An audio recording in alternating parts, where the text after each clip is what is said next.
It's multiple choice questions and we are on set number 9. So ninth set, question number 1. Let us start. Now what is it saying? Non-delivery forwards are settled at maturity. ये याद रखिएगा. And no delivery of primary assets is assumed. It is a true statement. Non delivery forwards का मतलब ही यही है कि there shall not be any delivery of primary assets has to take place. तो no delivery, non delivery forwards, जैसा कि नाम से ही पता लग रहा है, right, it assumes no delivery of primary assets and they are settled at maturity. So this is a true statement. Number 2, the profit or loss from a forward contract depends on the difference between the fill in the blank of the asset on the day the contract matures. तो एक चीज याद रखिएगा, कोई भी profit या loss होता है फॉरवर्ड कॉन्ट्रैक्ट पर, वो डिपेंड करता है एक तो स्पॉट प्राइस माइनस जो भी फॉरवर्ड प्राइस होगी, right. So it is basically the difference between spot price and forward price. तो अब आप देखो कि spot price और forward price किस particular alternative में आ रहे हैं, right? तो spot price और जो forward price first में है, spot price second में है, C में both A and B. So remember the profit और लॉस, जो प्रॉफिट और लॉस कैलकुलेट किया जाता है वो किसके बीच में किया जाता है, किसका डिफरेंस होता है, स्पॉट प्राइस और फॉरवर्ड प्राइस के बीच में. Number 3, insurance companies have some advantages in bearing risk. These include superior ability to estimate the probability of loss, extensive experience and knowledge about how to reduce the risk of a loss, the ability to pool risks and thereby gain from diversification. Fourth है all of these. तो ध्यान रखिएगा सारे ही factors advantages हैं insurance companies के. एक तो insurance companies they hire expertise, right. तो उनके पास एक्सपर्ट म्यूचुअल फंड मैनेजर्स होते हैं, मर्चेंट बैंकर्स होते हैं, लीड मैनेजर्स होते हैं. So I mean insurance companies they hire expertise, तो they have the superior ability to estimate the probability of loss, ये भी एडवांटेज है.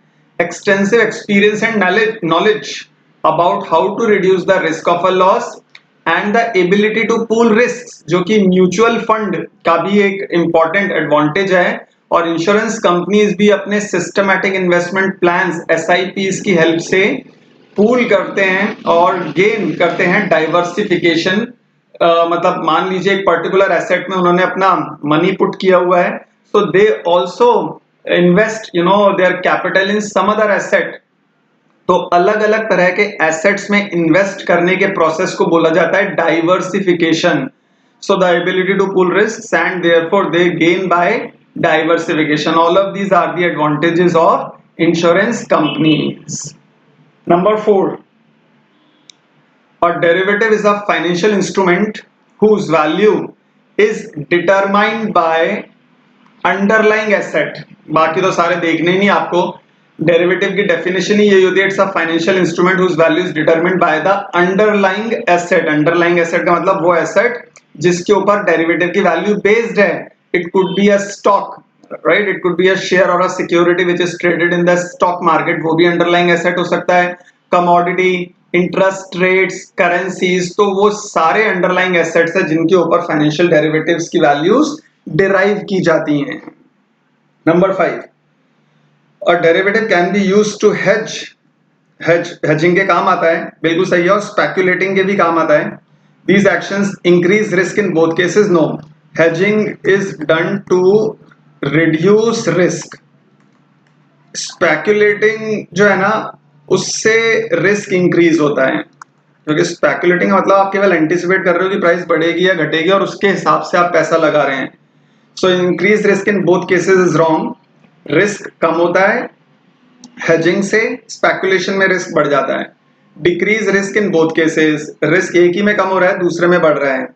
स्प्रेड और minimize risk in both cases, no, speculation में रिस्क बढ़ता ही है क्योंकि वो एक तरह का सट्टा लगा रहे हैं आप, वो जुआ है पूरा। Offset risk by hedging and increase risk by speculating, this is the right answer. जो अभी तक आपको बता रहे थे वो उस चीज का समरी इसी फोर्थ पॉइंट में है। ऑफसेट का मतलब होता है रिस्क को कवर कर लेते हैं, रिस्क का हेजिंग हो जाता है, so they reduce risk by hedging. लेकिन स्पेकुलेटिंग से, स्पेकुलेशन से रिस्क बढ़ जाता है। So fourth statement is absolutely correct. Moving on to number 6, what questions does a risk manager need to answer? What are the major risks the company is facing? This is a correct option. Is the manager being paid for taking these risks? Yes, manager को पे किया जा रहा है effectively, if he is taking the risk.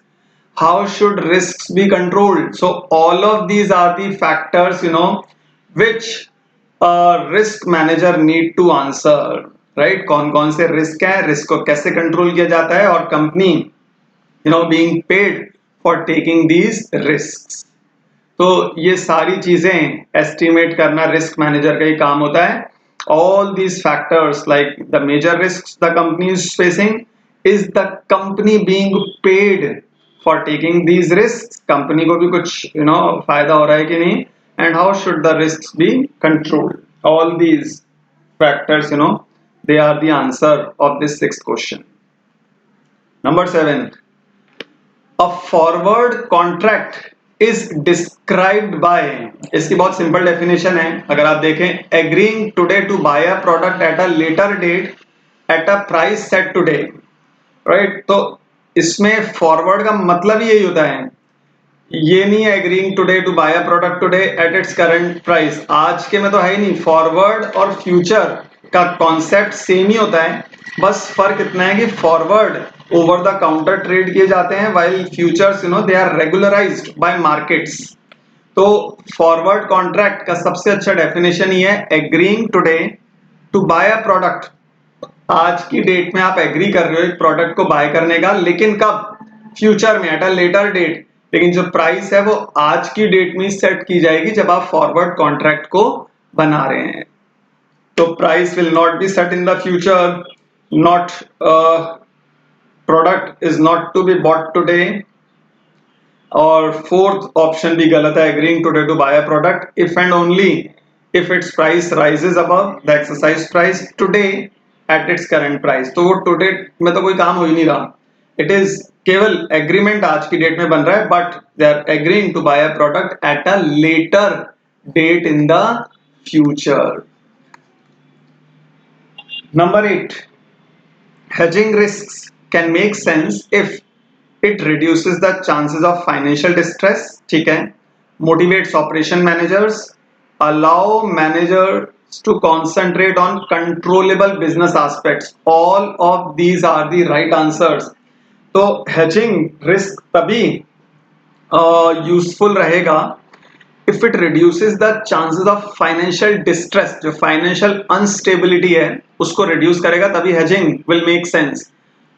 Motivates operations managers, that is again the hedging should be done, it should motivate the managers and allow managers to concentrate on controllable business aspects. तो ये hedging का purpose ही है control करना risk को, limit करना या remove करना। So all these things will make sense in hedging.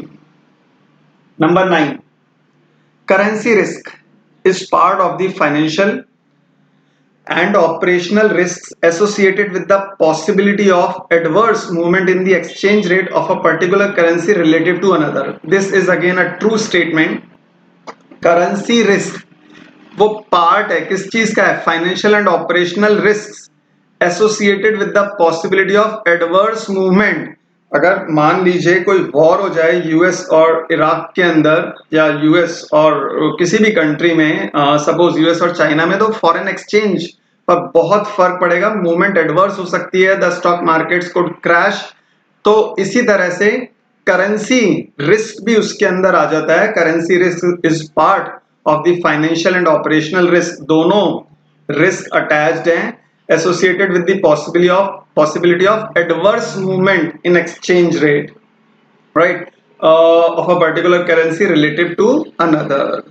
तो करेंसी रिस्क के लिए ये स्टेटमेंट बिल्कुल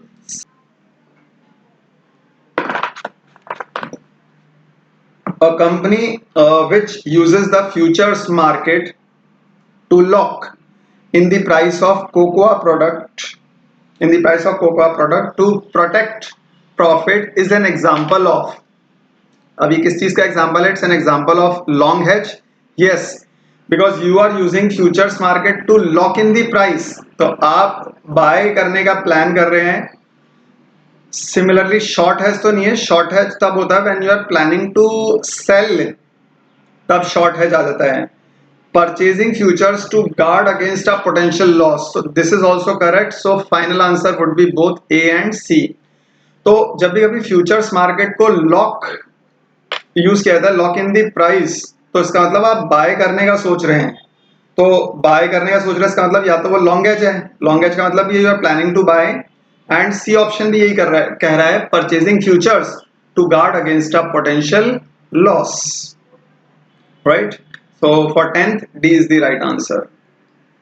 Number 11th, which of the following is a riskier position? Owning corn मतलब कॉर्न को बाय कर रहे हैं. शॉर्टिंग कॉर्न कॉन्ट्रैक्ट्स, ठीक है. ये तो एक तरह से हेजिंग की तरह से हो गया कि स्टॉक परचेज किया और शॉर्ट कर दिया ऑप्शन कॉन्ट्रैक्ट्स को. तो ओनिंग कॉर्न मतलब बाय किया कॉर्न, शॉर्ट मतलब सेल कर दिए contracts. Making cereal and longing corn contracts. Okay, तो लॉन्गिंग का मतलब ये है you are buying corn contracts. Longing and shorting corn contracts, तो यहां पर भी आप हेज कर रहे हैं, राइट. यहां पर भी आप सारा हेज कर रहे हैं. ये मेकिंग नहीं है, it is also shorting cereal and longing corn contracts. और यहां पर longing and shorting corn contracts हैं. तो मतलब इट वाज अ मिसप्रिंट. तो यहां पर भी आप हेज कर रहे हैं, लेकिन owning corn only, this is a riskier position. Owning corn का मतलब होता है केवल आप बाय कर रहे हैं, राइट. रिस्क को खत्म करने के लिए अगर आप कहीं पर कुछ बाय कर रहे हैं तो कहीं ना कहीं किसी और मार्केट में या किसी और एसेट के अंदर आपको सिमिलर प्रोडक्ट को शॉर्ट यानी सेल कर देना चाहिए ताकि आपका हेजिंग हो सके. हेजिंग का मतलब ये you are buying an asset and you are selling a similar asset or similar contracts asset. तो आपको एक तरफ तो बाइंग और एक तरफ सेलिंग या शॉर्टिंग की पोजीशन मेंटेन करनी पड़ती है, तब वो रिस्क आपका कवर हो जाता है यानी हेज हो जाता है, राइट. लेकिन केवल अगर आप बाय कर रहे हैं that means you are maintaining a riskier position. अगर मान लीजिए कॉर्न के प्राइसेस क्रैश हो गए तो आपको बहुत सीवियर लॉस हो सकता है. तो उस लॉस को बचाने के लिए अगर आप कॉर्न को बाय कर रहे हैं तो कहीं पर किसी सिमिलर एसेट को सेल कर दीजिएगा, शॉर्ट कर दीजिएगा. तो जिससे क्या होगा कि उसकी प्राइसेस अगर गिरी तो आपको प्रॉफिट हो सकता है, राइट. आपने अगर कोई चीज 500 में सेल कर दी, उसकी प्राइस आ गई 200 पर, तो 200 पर आप बाय कर लेंगे तो प्रॉफिट कितने का हो गया? 300 रुपीज का, राइट. 500 पे सेल किया और बाय कर लिया 200 पर, तो 300 रुपीज का प्रॉफिट हो गया. तो मतलब आप शॉर्ट करने पर भी प्रॉफिट कमा सकते हैं.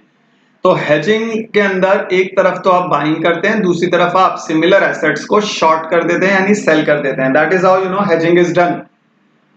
लेकिन अगर आप केवल बाय कर रहे हैं तो आप थोड़ा सा रिस्क क्रिएट कर रहे हैं और इस रिस्क को कवर करने के लिए कोई ना कोई सिमिलर एसेट को आपको शॉर्ट करना पड़ता है, तो वो रिस्क आपका कवर हो जाता है. Number 12, the forward contract is unstandardized, बिल्कुल ठीक है, instruments with economic just a minute.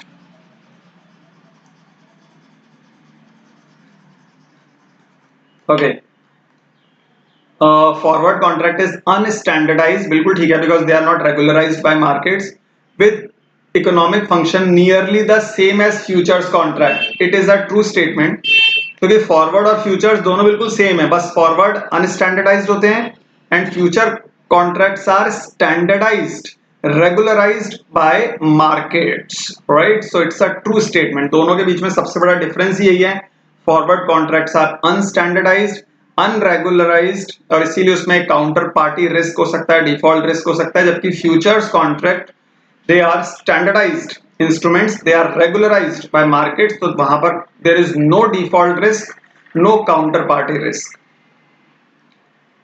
Okay, number 13th is saying with hedging you can create a risk-free net position if the assets are positively correlated, the assets are perfectly correlated, the assets are negatively correlated. वो ज़्यादा अच्छी option है कि एक की price बढ़ रही है तो दूसरे की प्राइस कम हो रही है तो hedging हो जाएगा. अगर दोनों की दोनों पॉजिटिवली कोरिलेटेड हैं, एक की वैल्यू बढ़ती है तो दूसरे की भी बढ़ती है, राइट? अगर आप ऐसा एसेट्स बाय कर रहे हैं तो उसमें आपकी हेजिंग तो हो ही नहीं रही. मान लीजिए स्टॉक मार्केट बढ़ा तो दोनों की प्राइस बढ़ेंगी, लेकिन स्टॉक मार्केट क्रैश कर गया तो दोनों की प्राइस क्रैश हो जाएंगी, तो आपका तो लॉस की सिचुएशन, लॉस की जो जिसको कहते हैं ना कि लॉस की प्रोबेबिलिटी है वो तो बनी रहेगी. लेकिन अगर नेगेटिवली कोरिलेट हुआ, इसका मतलब ये है कि अगर स्टॉक मार्केट बढ़ा तो एक की वैल्यू अगर बढ़ रही है दूसरे की घटती है तो आप एक में प्रॉफिट कर सकते हैं, रिस्क फ्री सिचुएशन क्रिएट हो रही है. और अगर मार्केट क्रैश हो गया, राइट, मार्केट क्रैश भी होता है, अगर एक की वैल्यू गिरती भी है तो दूसरे की अपस्विंग शो करेगी, क्योंकि दोनों ही स्टॉक्स जो हैं वो नेगेटिवली कोरिलेटेड हैं. नेगेटिवली कोरिलेटेड का मतलब एक बढ़ेगा तो दूसरा घटेगा और एक घटेगा तो दूसरा इंक्रीज होगा. तो हमेशा रिस्क फ्री नेट पोजीशन बनाने के लिए आपको उन स्टॉक्स के अंदर काम करना पड़ता है जो कि नेगेटिवली कोरिलेटेड हो. परफेक्टली कोरिलेटेड भी बिल्कुल नहीं चलेगा, पॉजिटिवली कोरिलेटेड भी नहीं चलेगा. They should be negatively correlated कि एक की वैल्यू इंक्रीज हो तो दूसरे की घट रही है, दूसरे की घट रही है तो पहले वाले की बढ़ रही है, तो आप एक risk free net position create कर सकते हैं. Number 14, it is worth noting that if the hypothetical portfolio of stocks remains fixed, the weights assigned to individual stocks in the portfolio do not remain fixed. एक चीज ध्यान रखिएगा, अगर hypothetical portfolio of stocks it remains fixed, कोई hypothetical portfolio maintain कर रखा है आपने, वो अगर आपने फिक्स ही कर रखा है तो वेट्स जो है जरूरी नहीं कि वो फिक्स रहे. It's a true statement. Why? क्योंकि स्टॉक्स की वैल्यू जो है वो बढ़ती घटती रहती है. पोर्टफोलियो में स्टॉक्स तो आपने 5 रख लिए, ए बी सी डी और ई, राइट, लेकिन मार्केट के इंक्रीज डिक्रीज होने पर या कंपनी के कुछ उनके इंटरनल फैक्टर्स की मदद से किसी शेयर की प्राइस बढ़ गई, किसी की घट गई, किसी की बढ़ गई, किसी की डिक्रीज हो गई, तो उससे जो उनके वेट्स हैं वो ऑटोमेटिकली चेंज हो जाएंगे. So the weights they never remain fixed irrespective of the fact that the portfolio of stocks remain fixed. आपके 5 स्टॉक हैं, आप पोर्टफोलियो बार बार उन्हीं 5 स्टॉक से बनाते हैं, लेकिन उसमें किसी की प्राइस घट रही है, किसी की बढ़ रही है, तो उससे उनके वेट्स में फर्क पड़ेगा. पहले मान लीजिए ए स्टॉक की प्राइस 100 रुपए थी, आज की डेट में 50 रुपए रह गई, तो जो 5,000 रुपए की वैल्यू थी अगर इनकी, तो वो तो 2,500 रुपए ही रह गई. 2,500 रहने से क्या होगा, उसका वेट कम हो जाएगा, उसका वेट आधा ही रह जाएगा. तो weight will never remain fixed irrespective of the fact that the portfolio of stocks remains fixed. Number 15, if the two assets have the same duration, their prices will be equally affected by change in interest rates. बहुत ही simple concepts हैं. उनकी price जो होंगी they will be equally affected. Beta से equally affected नहीं होंगी. Beta किसी stock का, किसी एसेट का ज्यादा हो सकता है, किसी का कम हो सकता है. कोवेरियंस भी it is also basically denoting the risk factor, और स्टैंडर्ड डेविएशन भी रिस्क को ही शो करता है. तो एसेट्स का सेम ड्यूरेशन है तो उनकी prices they will be equally affected by change in only interest rates.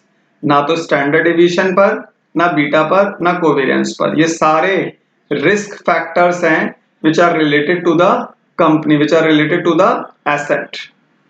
But interest rate से वो दोनों बिल्कुल इक्वली अफेक्टेड रहेंगे, because interest rate they are going to remain same for both the assets, although beta, covariance and standard deviation could be different, वो different हो सकते हैं, लेकिन interest rates they are going to remain same for both the assets. Number 16, delta measures the number of units of one assets that is needed to offset change in value of the other asset. There is a spelling mistake. Asset. This is known as hedge ratio. ये पहले भी बताया जा चुका है.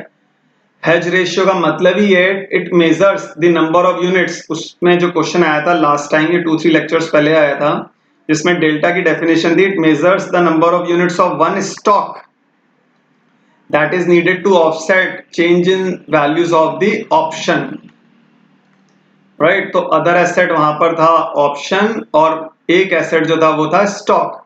तो delta का काम ही यही है कि कितने स्टॉक्स आपको खरीदने पड़ेंगे to offset changes in value of the option. तो यहाँ पर एसेट की जगह मतलब स्टॉक की जगह एसेट आ गया, because stock is also an asset and the other asset options की जगह दूसरा एसेट आ गया. तो वो जो चीज ये मेजर करता है that is called as hedge ratio. तो hedge ratio is the concept which delta measures the number of units of one asset that is needed to offset changes in the value of the other asset. Number 17, options are derivative whose price is derived from the value of a particular underlying security, currency or commodity. That is a true statement. Option C क्या, सभी derivatives की यही definition है that their prices are derived from the value of a particular underlying stock. जो underline मतलब जिसके बारे में बात हो रही है, जिस स्टॉक के ऊपर उस इंस्ट्रूमेंट की वैल्यू बेस्ड है. तो the price is derived from the value of a particular underlying stock, currency और commodity. So it is a true statement. Number 18, a hedge using index futures removes the risk and leaves the hedger exposed only to the performance of the portfolio relative to the market. It is a true statement. Hedging का purpose ही यही है, it removes the risk, right? So the basic purpose of hedging is to remove the risk from the market and leaves the hedger exposed only to the performance of the portfolio relative to the market. So remember the definition of hedging. It is basically done to remove risk. तो जब भी कभी remove risk का concept आ जाए, इसका मतलब वहां पर hedging के बारे में बात हो रही है. Number 19, currency options are not derivative instruments. तो करेंसी ऑप्शंस के बारे में यहाँ बात हो रही है. They are not derivative instruments. No, ये यहीं से रॉन्ग हो गई instrument. Currency options are derivative instruments. ये तो बिल्कुल प्योर डेरिवेटिव इंस्ट्रूमेंट्स हैं which give buyer of the option the right but not the obligation to execute a specified transaction. It is a false statement. जो यहां दिया है इसमें दे are not derivative लिखा है, इसको काट के ध्यान रखिएगा. इसी रीजन से ये फॉल्स स्टेटमेंट है, क्योंकि currency options are derivative instruments, right. So this is a false statement, क्योंकि यहां पर नॉट के बारे में फोकस किया जा रहा है, जबकि करेंसी ऑप्शंस की डेफिनेशन ही यही है कि currency options are derivative instruments, जहां पर buyer of the option gets the right to bye.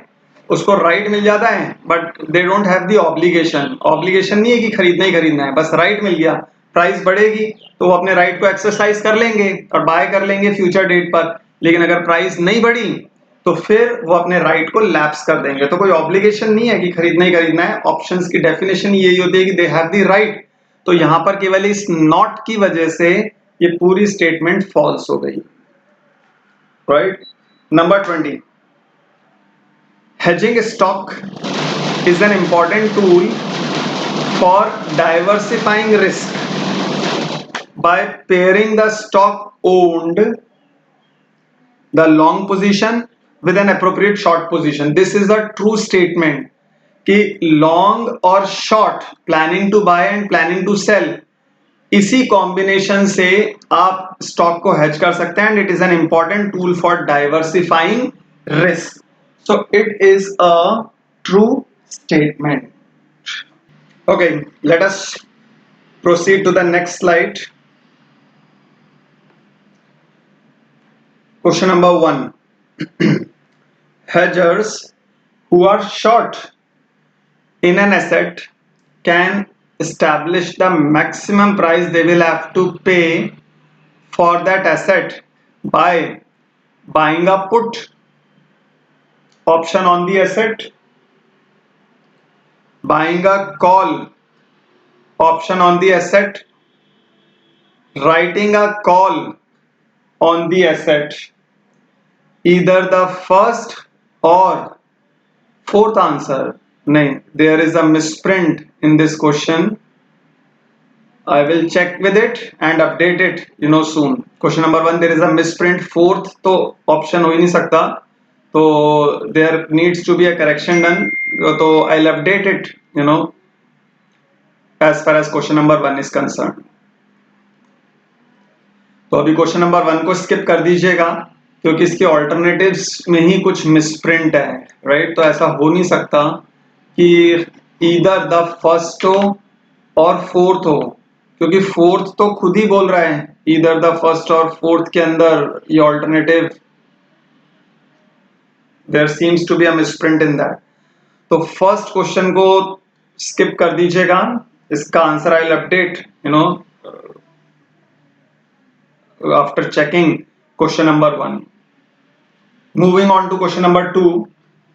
Options have an advantage over futures because they provide a hedge without removing the opportunity to make a profit. This is the right answer. Options का purpose ही यही है कि they provide a hedge, वो hedge provide करते हैं but they do not remove the opportunity to make a profit. Futures के अंदर क्या होता है, hedging करने पर जो अपॉर्चुनिटी फॉर लॉस है वो खत्म हो जाती है और अपॉर्चुनिटी फॉर प्रॉफिट, दोनों ही चीजें खत्म होती हैं, राइट. लॉस एंड प्रॉफिट दोनों का ही जो चांस है वो खत्म हो जाता है फ्यूचर्स में.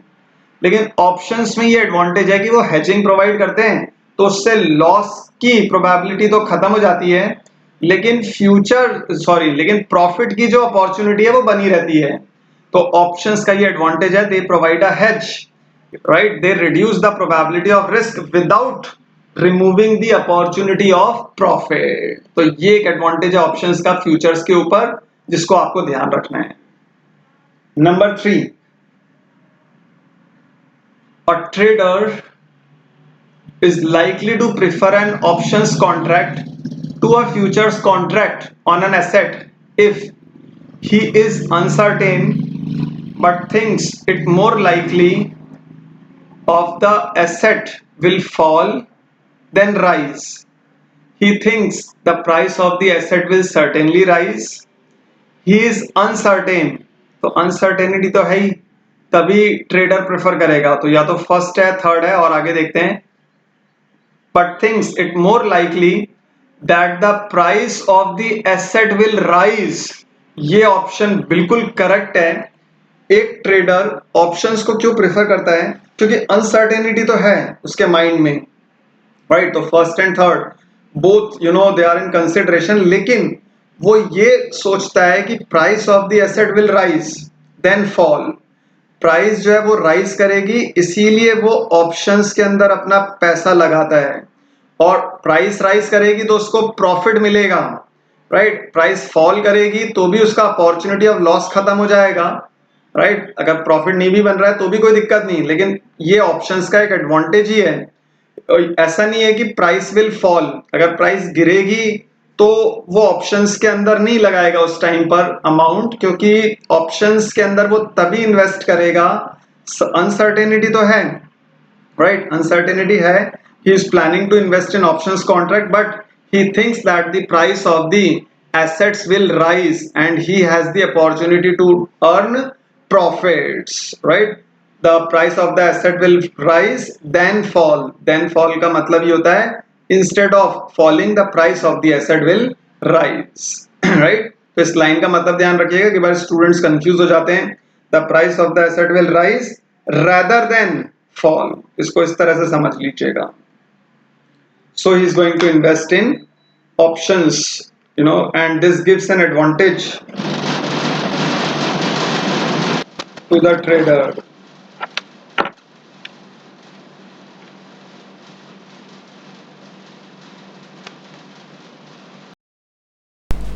Okay, number 4. Fourth question. Equity swaps enjoy a brief and intense popularity in the United States as a way for high tax bracket investors to achieve diversification by exchanging. तो swaps का मतलब ही होता है exchange करना, exchanging the return on a single stock or undiversified stock basket for the return on a broad stock market index. So it is a true statement.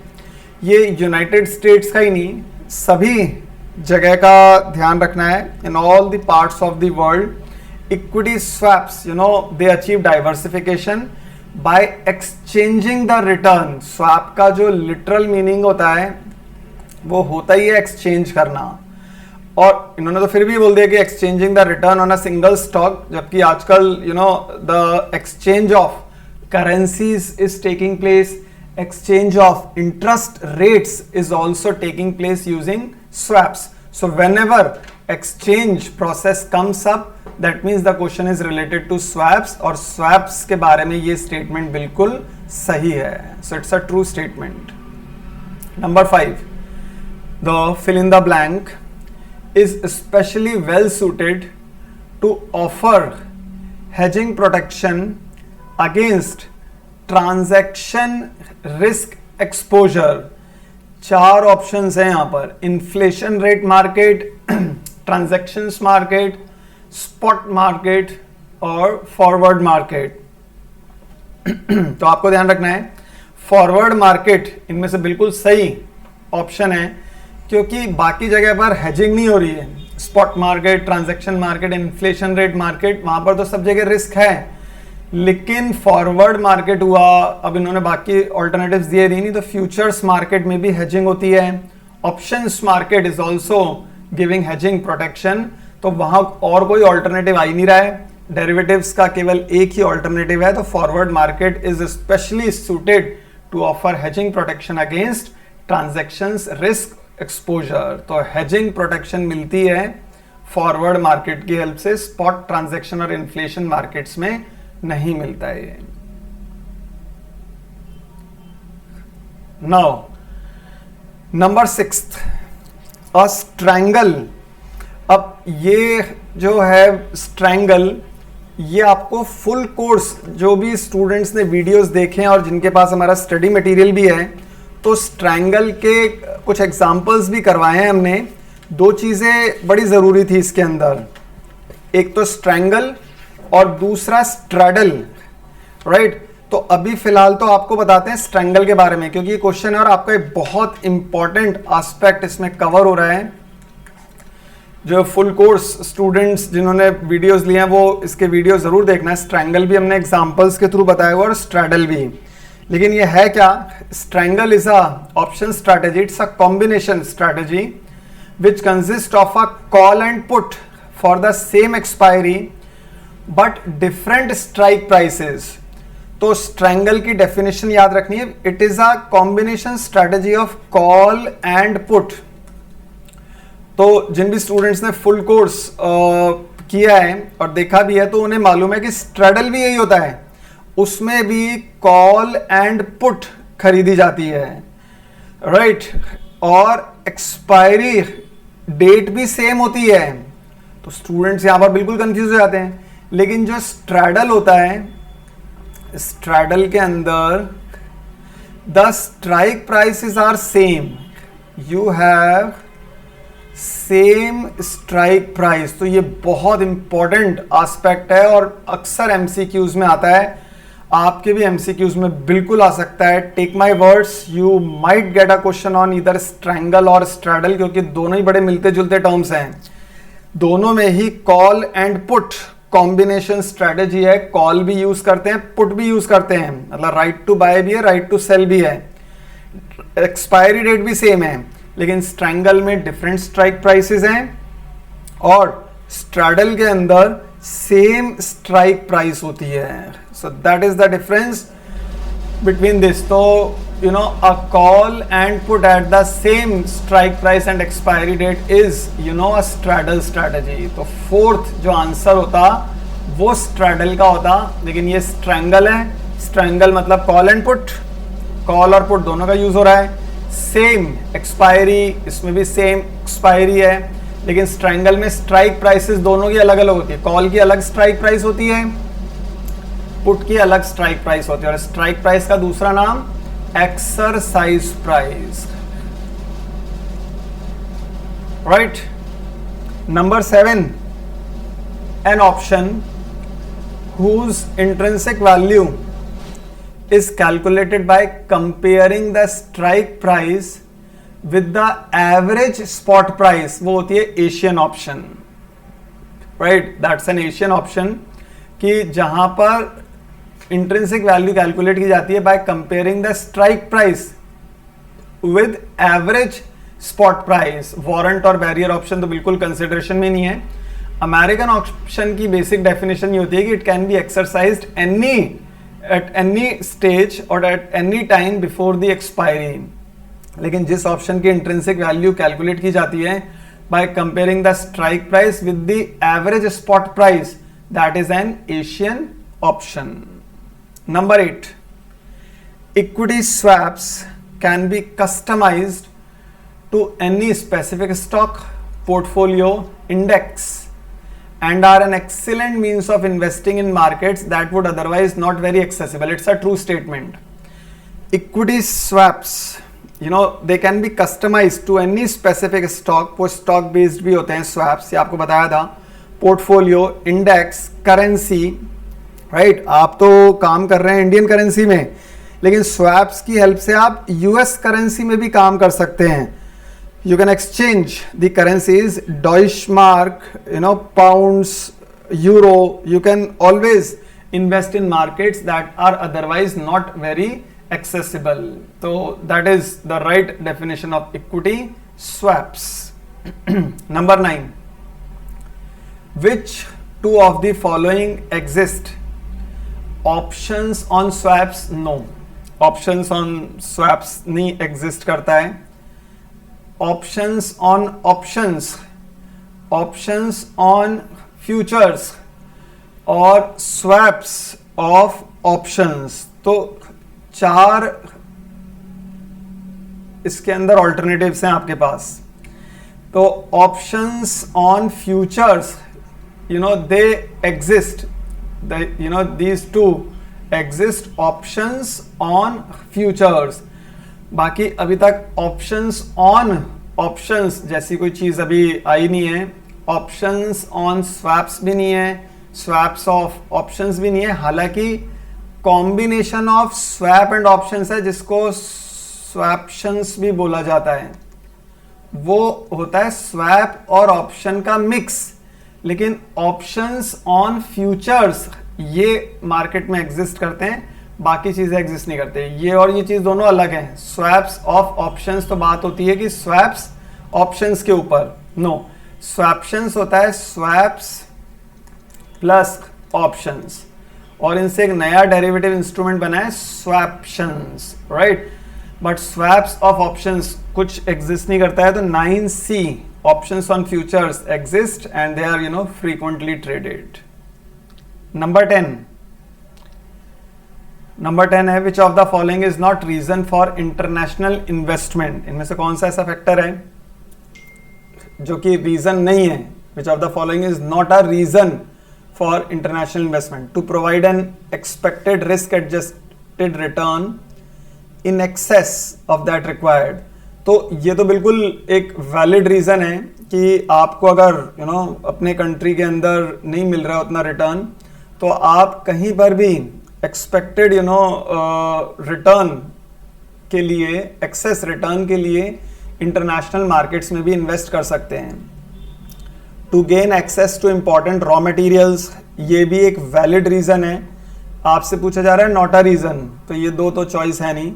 To produce products और services more efficiently than domestically, तो ये भी international investment का एक बहुत अच्छा reason है कि आप हो सकता है इंटरनेशनल मार्केट्स के अंदर यू कैन प्रोड्यूस प्रोडक्ट्स और services more efficiently with the help of available raw material, right. वहां पर जो रॉ मटेरियल अवेलेबल है तो उसके हिसाब से आप प्रोडक्ट्स और सर्विसेज को ज्यादा एफिशिएंटली बना सकते हैं रेदर डोमेस्टिकली, राइट। अगर किसी कंट्री के अंदर डायमंड्स इजीली अवेलेबल हैं like south Africa, so you can execute, you can always establish factories over there, तो अपने डोमेस्टिक कंट्री से ज़्यादा इफेक्टिवली आप वो प्रोडक्ट्स का मैन्युफैक्चरिंग कर सकते हैं। So this is a valid statement. International investments have less political risk than domestic investments. No, this is not a valid reason.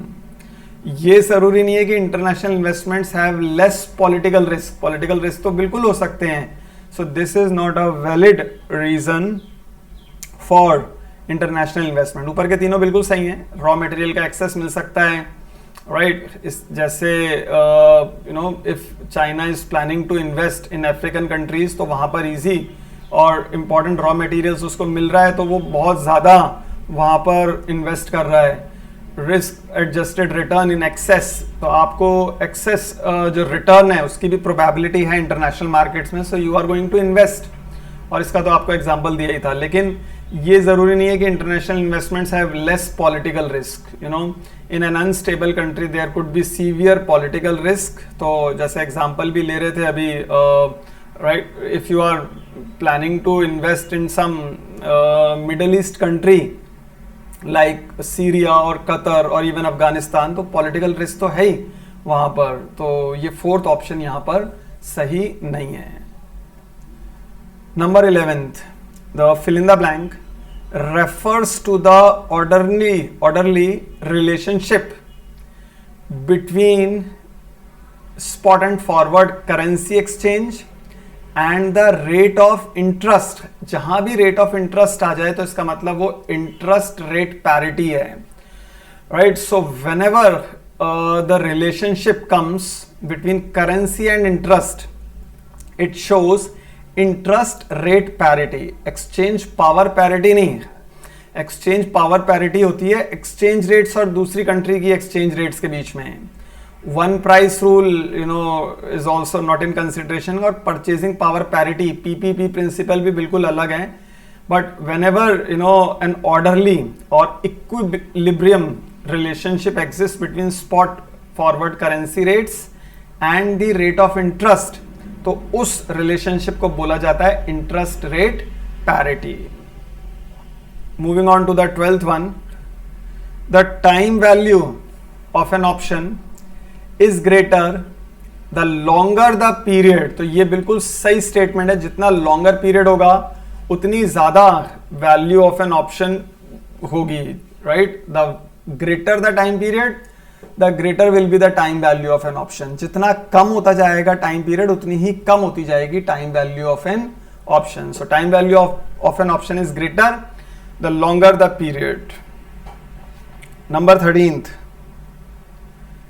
an accounting loss or gain that arises from translating the assets and liabilities of a foreign subsidiary non-dollar denominated into the parent's company currency is accounted for as a translation adjustment. It is always in the owner's equity section, right? तो जो भी loss और gain आ रहा है, right, by assessing the assets and liabilities of a foreign subsidiary, वो हमेशा owners के equity section में आएगा। It is not in the income statement और in the balance sheet, it is always in the owners equity section. ये एक clause है जो आपको याद रखना पड़ेगा। Number 14, a multinational company that is faced with mild interference up to complete confiscation of all assets is encountering a political risk exposure. तो multinational company के बारे में बात हो रही है.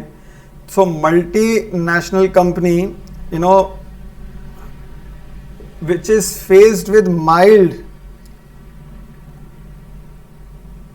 interference up to complete confiscation. Confiscation का मतलब होता है टेकन अवे, सीज्ड या फोरफिट करना, पेनल्टी लगा देना. तो ये फोरफिट कर लेना या सीज कर लेना, सीजिंग ऑफ एसेट्स. तो कॉन्फिस्केशन का मतलब कि बाय अथॉरिटी सारे जो एसेट्स हैं उनको सीज कर लेना. That is due to political risk exposure. उसका सिंपल सा एग्जांपल है अफगानिस्तान में. वहाँ पर कोई भी, जैसे किसी भी, मान लीजिए इंडियन कंपनीज का कोई भी या कोई भी यूनाइटेड स्टेट्स की कंपनी के एसेट्स को सीज कर लेते हैं. तो अब एसेट्स सीज कर लिए, so it is an example of political risk exposure. Transactions या ट्रांसलेशन रिस्क नहीं, ना ही वेरी बैड डे, तो चॉइस में ही नहीं है. तो किसी भी कंपनी का interference, mild interference, and that is leading to complete confiscation of all assets. उनके एसेट्स को, किसी भी कंपनी के एसेट्स को सीज कर लेते हैं. So that might be because of the political risk exposure. Number 15. Suppose that sometime after the initiation of the contracts, the contract with Microsoft has a positive value to the financial institution, whereas the contract with Intel has a negative value.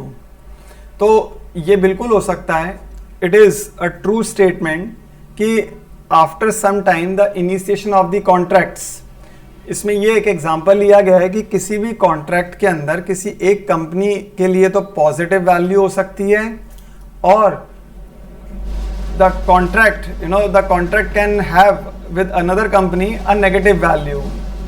ऐसा बिल्कुल हो सकता है कि किसी भी company के लिए पर्टिकुलर जो कॉन्ट्रैक्ट हो वो फायदेमंद हो और किसी कंपनी के लिए वो नेगेटिव आए. ज़रूरी नहीं दोनों के लिए हमेशा पॉजिटिव हो या दोनों के लिए नेगेटिव हो. ऐसी सिचुएशन भी आ सकती है कि एक कंपनी के लिए तो वो कॉन्ट्रैक्ट पॉजिटिव वैल्यू लेकर आए, दूसरी कंपनी के लिए वो नेगेटिव वैल्यू लेकर आए. या कंपनी के नेम्स लेकर केवल एक एग्जांपल स्टैब्लिश करने की कोशिश की है. Don't go by the literal meaning. They are just saying that a contract can have a positive value to one company, whereas the contract with another company could have a negative value. Number 16, a written statement by the exporter ordering the importer to pay a specific amount of money upon presentation to drawee to whom it is addressed is known as sight draft. ये sight draft की definition आपको याद रखनी है.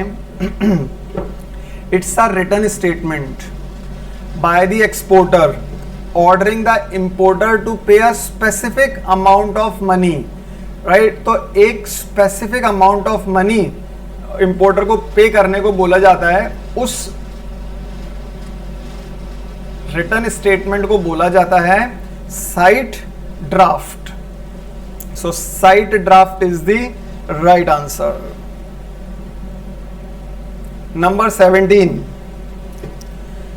a trade agreement in which a domestic firm accepts whiskey or full payment on a sale of computer equipment is an example of counter trade. ये ध्यान रखना, factoring, फॉरफिटिंग, animal house, इनसे कोई लेना देना नहीं है. काउंटर ट्रेड का मतलब ये है कि एक प्रोडक्ट, राइट, कोई फर्म एक्सेप्ट कर रही है एक प्रोडक्ट को दूसरे प्रोडक्ट की बदले, उस ट्रेड को बोला जाता है counter trade. Right, now there is an exporter by the name of AUSAMER. Alzheimer is an exporter who has sold outright their accounts receivable to another institution. किसी भी एक्सपोर्टर ने जब अपने राइट्स को सेल कर दिया है, accounts receivable, right, payments receivable to another institution, उसको बोला जाता है एक्सपोर्ट फैक्टरिंग। एक्सपोर्टर है, so this is going to be related to export. लेकिन उन्होंने जब अपने राइट्स को, अकाउंट्स रिसीवेबल को आउटराइटली सेल कर दिया है, राइट, तो it is always an example of export factoring. So whenever an exporter sells the accounts receivable to another institution, it's an example of export factoring. Number 19. Which of the following is not an example of an international trade draft? इनमें से कौन सा example नहीं है international trade draft का? पहली option है यहां पर time draft, second option it is sight draft, third option है both the first and second answers are correct, और none of the answers are correct. तो अब आपको ये ध्यान रखना है कि साइट ड्राफ्ट जो होता है, sight draft it is a bill of exchange. Sight draft एक तरह का बिल ऑफ एक्सचेंज होता है which are very similar to promissory notes और चेक्स। और ये जो टाइम ड्राफ्ट है, time draft basically it is a type of payment document whereby a buyer accepts shipped goods and agrees to pay the seller at a specified future date. तो इसका जो purpose है, it is time draft जो होता है वो एक तरह का शॉर्ट टर्म क्रेडिट होता है that is used to finance international transactions. तो टाइम ड्राफ्ट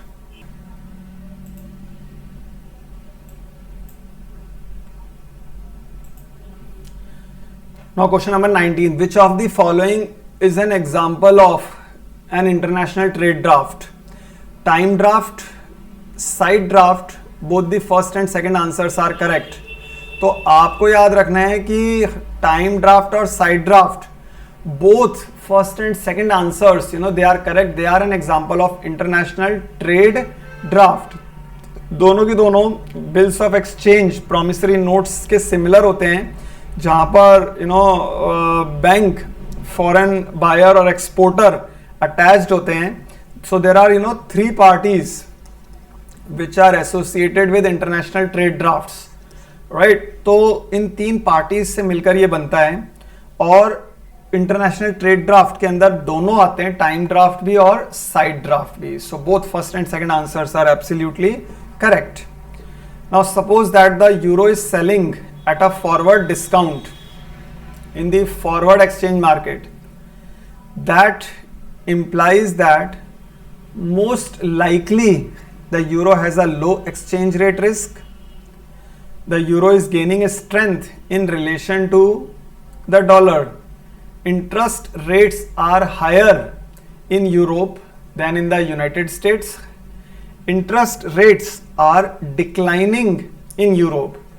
एक चीज ध्यान रखिएगा, जब भी यूरो को सेल किया जाता है at forward discount, that means the interest rates are higher in European area as compare to the United States. So interest rates they are affecting the sale और परचेज ऑफ यूरो, क्योंकि जब जब interest rate higher होंगी तो euro को discount पर cell करना पड़ता है फॉरवर्ड एक्सचेंज मार्केट के अंदर, राइट. और अगर इंटरेस्ट रेट कम होती हैं, इफ द इंटरेस्ट रेट्स, ये जो लिखा है यहां पर फोर्थ जो रीजन है, the interest rates are declining, तब यूरो को हमेशा बाय किया जाता है, राइट. तो ये चीज ध्यान रखिएगा, just because the interest rates are higher then you are selling euro at a forward discount in the forward exchange market. Right, so we come to an end of today's lecture as far as financial derivatives is concerned, and we are going to continue with some other interesting questions of financial derivatives in